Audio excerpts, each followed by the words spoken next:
Alex, Ratchet and Clank, you spent a lot of time with this game on the PC version because it's kind of been what you might call a test bed for comparing pretty much every single reconstruction-based upscaling algorithm up there.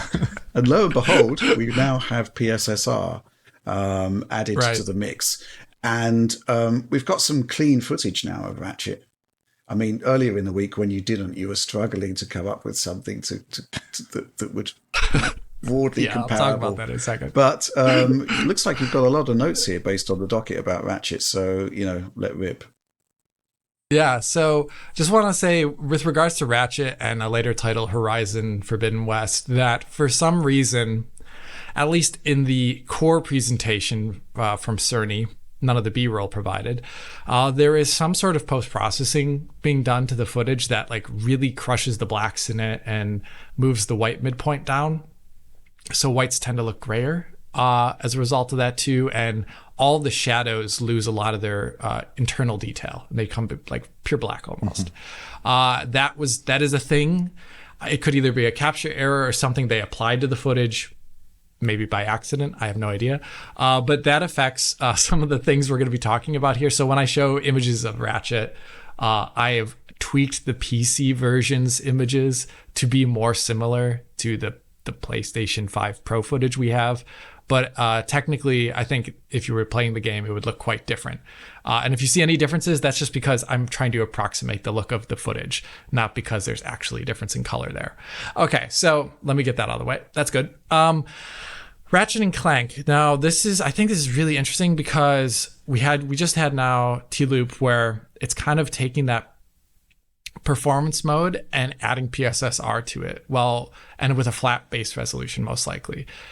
That is not at all the way Insomniac have rolled their games in the past. They've extensively used dynamic resolution scaling for a long time.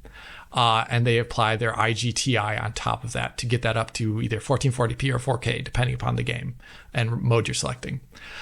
Here, for Ratchet and Clank, I did note it was really countable. And there's a couple of reasons for that. One is maybe because PSSR in general is more countable than something like DLSS or some checkerboard rendering techniques.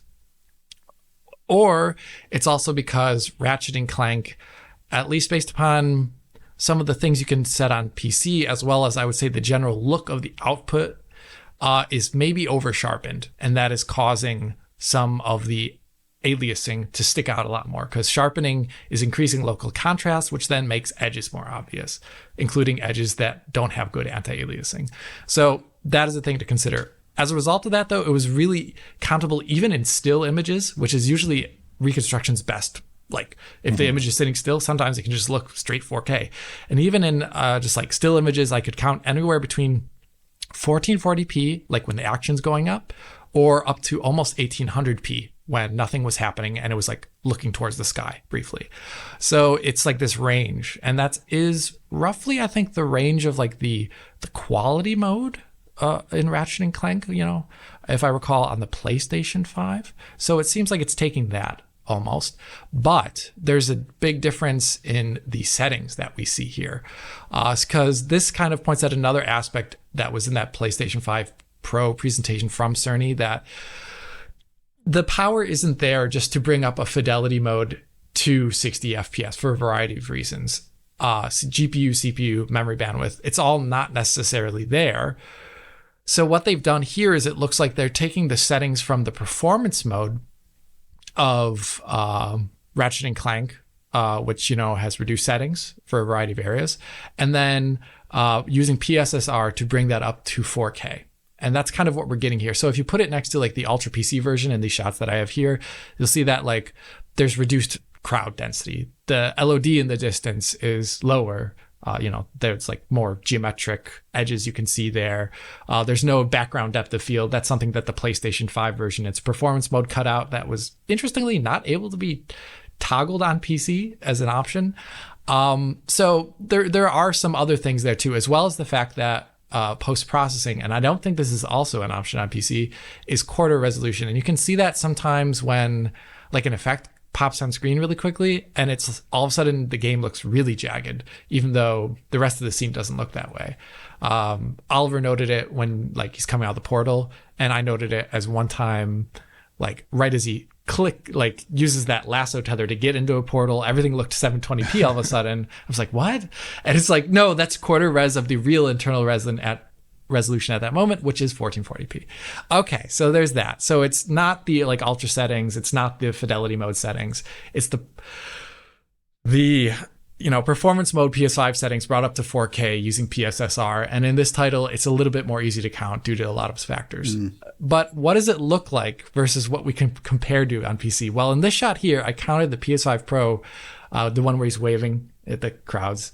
It's actually like 728p, and I can tell that just by like shadows moving would cause edges to be brighter. And that would show the internal alias, which is weird. You wouldn't usually get that. But like I said, I think this title's over sharpened. And here I can't get 1728p internal resolution on PC very easily, so I just compared it to the quality modes and the performance modes of at least some of the upscalers. So for FSR, the first thing I want to talk about is that it's way better than FSR in a lot of ways. You'd hope so. So you'd hope so, and that's the whole point of PSSR, and that's what we want. So for example, like if you look at the crowds in the stands, they are like every single time they like clap and move, there's like this massive like garble behind them and on their arms as they move and get up and down. That's from the FSR view, but in PSSR they are much cleaner. They're a bit over sharpened looking, but they don't have that bad movement look which characterizes FSR. And it's the reason why when we talked about FSR 2 originally, it's like, oh, in stills it's fine enough, but as soon as the image starts moving, that's when it gets really bad. And yeah, if you look also at the shot of Ratchet here in the front, like as his hand moves up and down, there's none of that like that breakup and that fizzle along the edges of his hands or on his face as the hand gets in the way. It's all way better in PSSR. But if you look at the distance, in the first part of the video I sent you here, Oliver, if you look at this tree in the background, one thing that I noticed with PSSR is this like finer sub-pixel detail of the little leaves on the tree. It is like constantly shimmering. And if you look over the image, it's actually got a lot of that in this game. FSR 2 does that interestingly better here in its quality mode. And if we go over to DLSS in quality mode, you'll see an even finer difference there.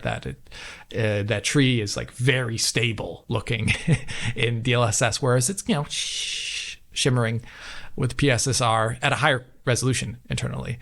And the rest of the movement stuff all looks, I would say, finer actually in DLSS quality mode. But given that this is the first outing that we've seen of PSSR, I don't expect it to be beating DLSS, kind of like with XeSS, where it's going to take time for the model to improve. And this is just something that you have to deal with.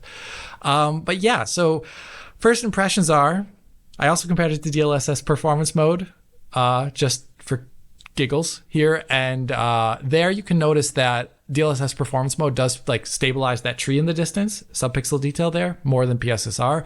But if you look at the edges of opaque objects, DLSS in performance mode has like a cross hatching effect going up like vertical and downward, and that's something that doesn't appear there on PSSR. So it's actually a lot higher base resolution here, but you can say that it can provide technically a better experience than lower performance mode of DLSS, which is something that wasn't necessarily guaranteed for FSR. So I think it just shows, as my first impressions of PSSR from this really high quality footage, is that it is better than FSR 2 in a lot of ways. The core ways that made FSR 2 not good, it's better. So I think that's awesome, to say the least. Okay. Yeah. Oliver, did you take a look at this one as well? I did, but I compared it mostly to the PlayStation 5 in its fidelity mode, which I think is actually, it's actually a little closer. I just looked up. It's a little closer to like 4K, usually like 1800p to 4K. I imagine that probably the PlayStation 5 Pro here is running close to the fidelity mode at 40 FPS. I'd guess that it's probably a similar resolution range to that. Right. So yeah, I think it looks pretty good here, but I'd say it's slightly less positive than a title like T-Loop, because some of the results are visibly less clean than what we're getting out of the fidelity mode. Edge artifacts are more pronounced. You see some aliasing, like Alex mentioned, in that final image, where weirdly The image is at rest or close to at rest. There's not much movement. Usually DLSS would clean this up, but there is some aliasing visible in that final image, and it does look a touch over sharpened in some shots for sure. It's definitely a lot better than the performance mode, and it resolves a lot more detail in that mode. I think the results in TLU at the moment are a little bit more natural looking and a little bit closer to that ideal native 4K view, even though the internal resolution in TLU is actually often a little bit lower. So that's interesting. And yeah, one thing you will notice is that the crowds in the PS5 fidelity mode, like on PC with higher end settings, it is a more dense crowd. And on PS5 in the performance mode, it is not as dense. And that also seems to be true in the PlayStation 5 Pro version, and presumably its performance mode. Now, we don't know what the mode settings will be, unfortunately, on PlayStation 5 Pro, but presumably there is, one or two more modes at least that do expand out that visual presentation in exchange for a lower frame rate. So yeah, I think it's positive, but among the games we're looking at today, it probably has the most room to improve in terms of image quality, I suspect. I'm not quite sure why. Even a title like Spider-Man, which is from the same developer, is a little bit cleaner than this, I think. So there is some room to improve. It is a good effort, and it does look a lot better. And for sure, I'd rather play this on the PS5 Pro for sure than on PS5 in its performance RT mode, which this mode comes close to. But at the moment, yeah, there is a little bit of weirdness in the image that I'd like to see cleaned up. Interesting. Yeah, I think you're quite right in that, Insomniac are the masters of multiple modes, and I think we're just looking at one of them here, presumably the performance mode. I mean, there's a lot to look forward to elsewhere, obviously. What are the equivalents for the 30 and 40 FPS modes, assuming they are there? I suspect they are. What about the VRR stuff that's going to be happening there? I mean, all of this Sony first-party titles have got a pretty comprehensive range of VRR options. So we're just looking at a snapshot of a bit of Ratchet and Clank here. So I'm going to be interested to see where they actually push this in other directions as well.